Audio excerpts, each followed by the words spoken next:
AX, tupad, at kung ano-ano pa ng mga programa ng DSWD na makakatulong sa mga nangangailangan talaga. Pero lahat ng programa na yan ng gobyerno is nagkakaroon siya ng personal interest. Halimbawa, mga barangay officials, secretaries, barangay captains. Ang kalimitan nagiging beneficiary ng mga tupad, mga kilala ng barangay captain, kamag-anak ng barangay secretary, yung ibang kagawad mayroon,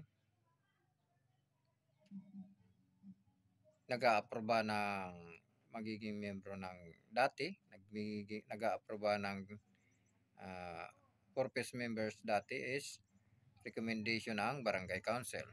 So, sa ngayon ay hindi na. PSE na ang nagdidesisyon sa mga magiging member ng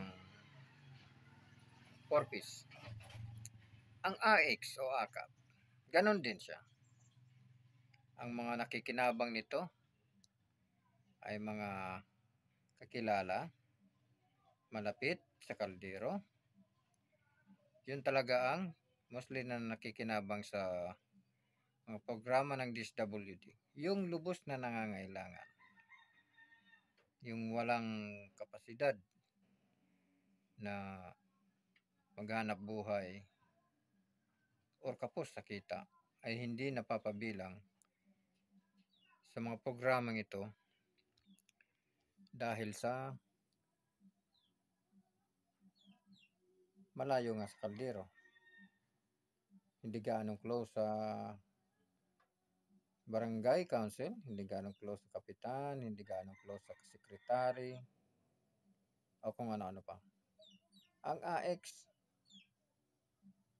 yung isa dyan na guideline is yung mga vulnerable sectors, tulad ng PWD, membro ng purpose, yun talaga yung mga kailangan tulungan. Yung hindi kaya maghanap buhay, lalo-lalo na mga PWD. So, pero sa nangyayari is beneficiary na nga ng tupad, barangay appointee pa, purpose pa, beneficiary pa rin ng AX. Tama lang siguro na noon may nagpanukala ng mga kongresista na tanggalin na ang AX or AKAP. Yung ibang programa ng AX is maganda dahil ito ay mayroon ng medical assistance, kung ano-ano pa. Pero yung sa mga barangay selection is napakalabo, napakadaming reklamo na hindi nagagawa dahil ang nagiging tanging beneficiary lang nito ay mga kakilala, kamag-anak ng mga barangay council, kapitan, sekretary at kung ano-ano pa.